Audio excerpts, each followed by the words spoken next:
A pleasant afternoon, everyone, especially to our dear panelists. Today, we are going to discuss about the research that we conducted entitled Cashless Transactions in the Midst of a Pandemic, an Evaluation on Consumers' Adoption of E-Wallets in the City of Malolos. Now, it is fair to wonder why we have chosen this particular topic to deal with, and here's the answer. With the worsening COVID-19 situation in the Philippines that resulted to the implementation of an extended community quarantine and strict physical distancing protocols, many economic activities have been restricted. Most shops were forced to close, making it difficult for consumers to pay through banks or store counters. These circumstances have led to an increased adoption of cashless transactions in the market by Filipinos through the use of an e-wallet. An e-wallet, also known as an electronic wallet, is defined as a virtual cashless service which allows transactions without the need for the physical movement of cash. As can be observed in the city of Malolos, clusters of establishments were pushed to rely on such payment method in order to minimize the risk and spread of the COVID-19 virus while continuing their business. Even in social media, cash donations were asked to be sent through e-wallet accounts of various organizations that conducted donation drives within the city.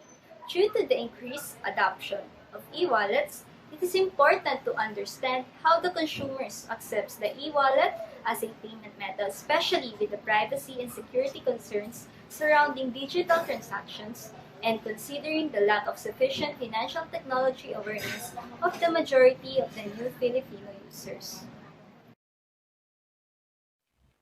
Following the need to conduct this study, two objectives were formulated to establish the direction of the analysis. The first objective was to study how the consumer adopted the e-wallets during the COVID-19 pandemic in the city of Malolos. And the second objective was to propose recommendations for stakeholders of e-wallets on how the e-wallet apps can become more sustainable in the long run. Now that we are familiar with the objectives of the study, we can now move on to the statement of the problem. As you can see from the slide, the general question of the study is how may the consumer's adoption of e-wallets during the COVID-19 pandemic in the city of Malolos be evaluated. The study further sought to answer the following specific questions.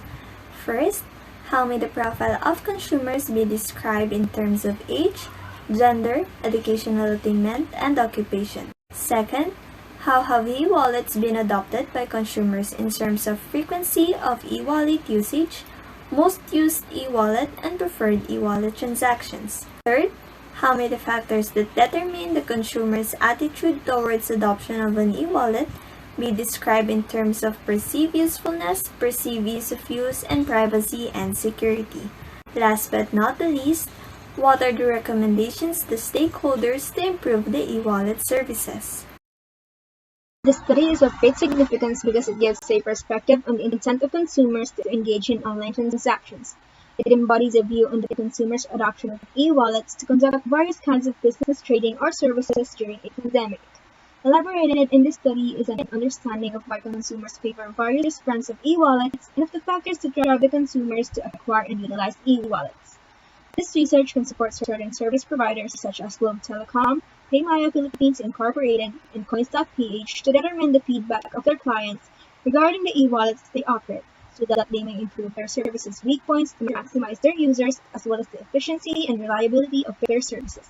Moreover, this can benefit consumers because they could obtain background information about e-wallets, which should assist them in deciding whether to use e-wallets and determine if the adoption of e-wallets is a beneficial method for various transactions. Ultimately, this paper can serve as a foundational literature for upcoming researchers to explore other issues about e-wallets. Shown in your screen is the conceptual framework of this study. The input, process, output, or simply IPO model. The inputs represent the flow of data into the process from the outside. Thus, the inputs of this study are review of relevant theory, review of related literature and studies, and survey questionnaires. The processing step includes all tasks required to effect the transformation of the output. Data gathering, statistical treatment, and data interpretation and presentation were utilized to analyze the output. The collection of data was interpreted through the help of statistical tools in order to come up with the reliable results. The output then resulted in an evaluation of consumers' attitude towards the adaptation of e-wallets in the city of Malolos. The conclusion and recommendations are then developed to enhance the e-wallet application to attract a wider range of consumers. Let's talk about the methodology of this study. The nature of this study is quantitative with a descriptive research design. The design specifically uses descriptive because it aims to describe purely the demographic profile, usage preferences, and attitude towards adoption of e-wallets of the consumers from Malolos in measurable data. A total of 106 respondents from the city of Malolos have participated in the study. The research instrument used to obtain primary data was a survey questionnaire formulated on the basis of the time theory, and items were adopted mainly from Barry and John 2018, Davis et al. 1989, and Sadi and Nord in 2011. All the measurement items were measured using a 5-point Likert scale to express the statement of agreement. Now on to the analysis of the data gathered from the survey. It was found that in the demographic profile of the respondents, most of the e-wallet users are 18 to 26-year-olds, females, high school grads, and currently students.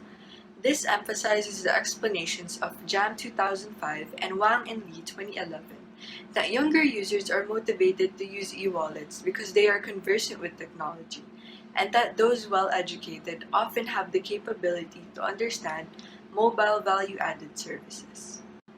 As for the consumer adoption of e-wallets, results affirm GCash as the leading e-wallet in the Philippines, trampling PayMaya and Coins.ph. Majority of users only make less than 5 transactions a month, which may differ due to demographics since a few still make more than 11 transactions a month. The most common transaction the respondents make is money transfers, and Kudis 2019 actually stated that Filipinos trust e-wallets to send allowances to their families. The other common transactions are also quite reflective of the switch to online classes and the boom of business online. Lastly, we have the factors that determine the attitude of consumers towards the adoption of e-wallets. On perceived usefulness, with a total mean of 4.65, most respondents strongly agree that e-wallets are useful, given that users are able to make various transactions by simply using a mobile app which does not take as much effort and time as physical transactions do. In terms of perceived ease of use, with a total mean of 4.49, respondents generally agree that navigating e-wallets is clear and easy to understand. However, in the context of perceived privacy and security, the total mean is a 3.42, showing that majority of the users have a neutral opinion on whether e-wallets are safe and risk-free. This implies that consumers are still not fully complacent, and after all, privacy and security is very important in financial technology solutions, as V 2019 stated. Let me discuss the summary of findings. According to the previously presented tabulation, the majority of the respondents are using e-wallet services for only less than 5 times in a month. Most of them have claimed GCash as their oftenly used e-wallet application. Meanwhile, the top 5 commonly made e-wallet transactions by the respondents were money transfers, mobile data, prepaid load purchases, online shopping, utility bills, and food or grocery payments. For the factors that determine consumers' attitude towards adoption of e-wallets, it is interpreted that the respondents' perceived usefulness of e-wallets is at the highest level of agreement. 4 out of 5 respondents were positively viewed by the respondents. Similarly, in terms of perceived ease of use of e-wallets, the respondents indicated their higher level of approval. 1 out of 3 statements were able to receive the highest positive response. For the privacy and security aspect of e-wallets, it is unfortunate that the most respondents opted to give a neutral opinion. 2 out of 5 statements garnered a high degree of agreement, while 3 statements were neither approved nor rejected by the respondents. Certainly, the outbreak of the pandemic paved the path for the adoption of e-wallets in the city of Malolos. Although at the moment, e-wallets have not been used on a regular basis, specifically by the youth, and only 3 e-wallet applications are popular among consumers despite the numerous e-wallet applications found in the digital marketplace today for accomplishing their immediate and basic financial transactions. The opinion of consumers towards the three aspects of e-wallets is a great way to measure how likely they are going to continually use the e-wallet applications. Since 2 out of 3 aspects have been viewed by consumers in a positive light, it can be inferred that consumers have a positive attitude towards the adoption of e-wallet in the midst of a pandemic. Stakeholders of e-wallets are advised to improve their applications depending on how the consumers have evaluated the three e-wallet features. Emphasis on marketing campaigns and improvement of the e-wallet application itself is the key to develop the e-wallet service to become more sustainable in the long run. Based on the conclusion of the study, the following recommendations are proposed to the respective stakeholders of e-wallet.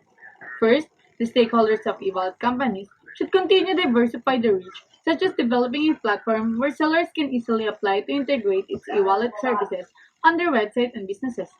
They should also properly make use of advertising to keep consumers aware of all the features of e-wallets.